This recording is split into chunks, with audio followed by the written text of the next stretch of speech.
Our story begins with the city of Mecca.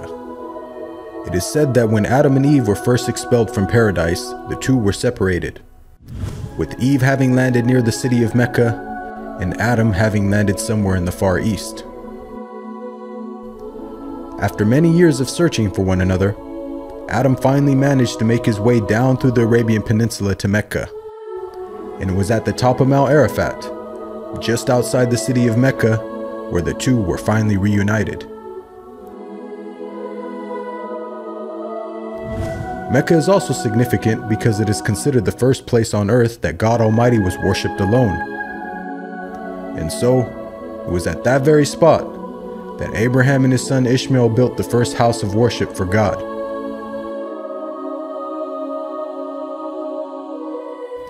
In honor of this, God Almighty had built in the heavens a similar structure for the angels.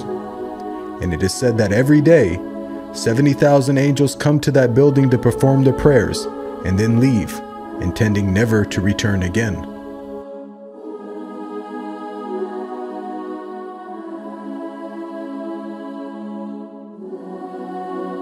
When Abraham and Ishmael had finished building the sacred house, there was still one brick that had to be put in its place.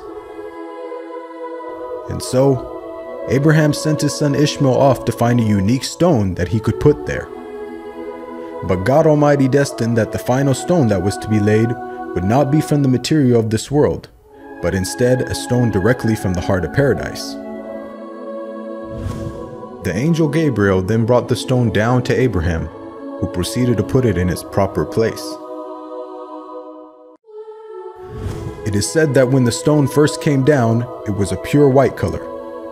But due to the impurities of this world and the sinfulness of man, the stone slowly began to fade and eventually turned black. As time passed, the city began to develop, with the people of Mecca remaining upon pure monotheism, worshiping one God alone.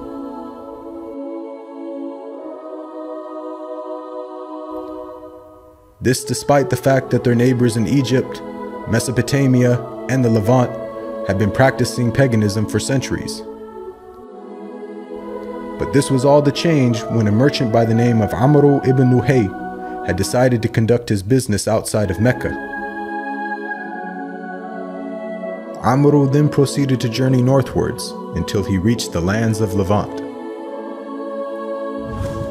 There, Amr would witness for the first time things like modern architecture, advanced literature, and of course, the practice of paganism.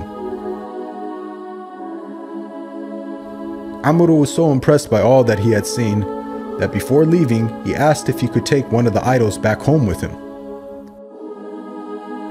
The people agreed, and so Amr took the idol and placed it along with the other goods and merchandise in his caravan.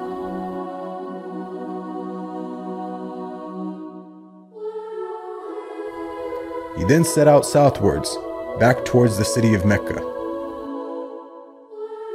When Amr arrived back home, he immediately took the idol and placed it right in front of the sacred house. He then proceeded to tell the people that this was now going to be the God that they worship.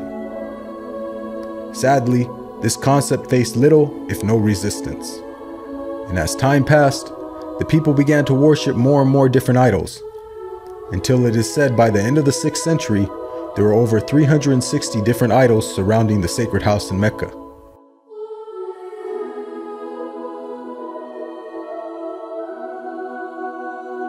As the years passed and paganism became more prominent throughout the world, the people who still practiced monotheism knew that the coming of a new prophet was close at hand.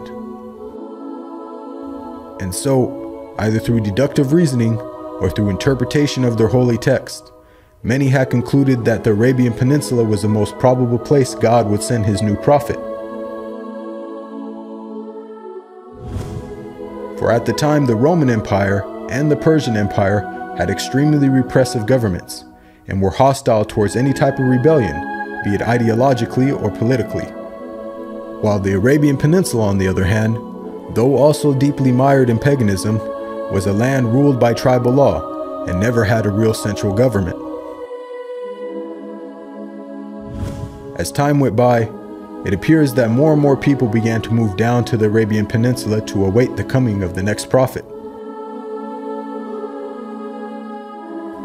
And so, in the very land in which man first worshipped his Creator, and where Abraham built the first house of worship for God alone, it was there where God had destined his last and final messenger would emerge.